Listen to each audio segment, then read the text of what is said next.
കല്യാണം കഴിക്കാനുള്ള ആഗ്രഹം കൊണ്ട് ഗൾഫിലേക്ക് വന്നതാ. ഇപ്പൊ വയസ്സ് 31 ഇതുവരെ പെണ്ണ് കിട്ടിയിട്ടില്ല.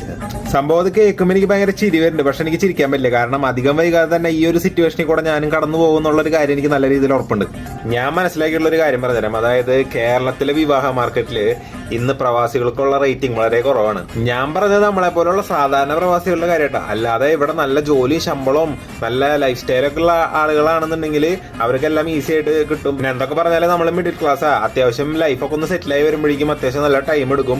പിന്നെ ആ ടൈമിലൊക്കെ പെണ്ണാലോചിക്കാൻ നിന്ന് കഴിഞ്ഞിട്ടുണ്ടെങ്കിൽ പെണ്ണുങ്ങൾ പറയും 30 അടുത്ത് കഴിഞ്ഞാൽ പെൺപിള്ളേർ പറയും വേണ്ടാന്ന് പറയാം. അവർക്ക് ഒരു 27 വയസ്സ്, 28 വയസ്സ്, 26 വയസ്സ് ഈ ഒരു റേഞ്ചേ പറ്റുള്ളൂ. പിന്നെ അത് മാത്രമല്ല ഇപ്പോഴത്തെ പെൺപിള്ളേർക്ക് ഭയങ്കര എക്സ്പെക്ടേഷൻ കൂടുതലായിരിക്കും. അതായത് മുടി വേണം, താടി വേണം, മീശ വേണം, പിന്നെ കഷന്റെയൊക്കെ ആയി കഴിഞ്ഞാൽ ഭാഗത്തേക്ക് പോകണ്ട. അങ്ങനത്തെ ഒരു മെന്റാലിറ്റി ഇഷ്ടം പോലെ പെൺപിള്ളേരുണ്ട്. ലൈഫ് ഒന്ന് സെറ്റിൽ ആവാൻ വേണ്ടിയിട്ട് ചെറിയ പ്രായത്തിൽ തന്നെ ഗൾഫിലേക്കും കയറി വന്നിട്ട് ഇവിടെ കിടന്ന് കഷ്ടപ്പെട്ട് വീട്ടിലത്തെ കാര്യങ്ങളെല്ലാം അടിപൊളിയാക്കി നടത്തിയിട്ട് അവസാനം നമ്മുടെ കാര്യം വരുമ്പോ എല്ലാവരും കൈമലർത്തും, നമ്മുടെ വീട്ടുകാരടക്കം. എന്നിട്ട് ചോദിക്കും നിനക്ക് മുമ്പ് പ്രേമിക്കായിരുന്നില്ലേ, അല്ലെങ്കിൽ നിനക്ക് തന്നെ ഒരാളെ കണ്ടുപിടിച്ചൂടെ? ഇങ്ങനത്തെ ഓരോ ചോദ്യങ്ങൾ ചോദിക്കും. ഇത് എവിടെ നിന്ന് കിട്ടാൻ, ഇത് എവിടെ നിന്ന് കണ്ടുപിടിക്കാനത്?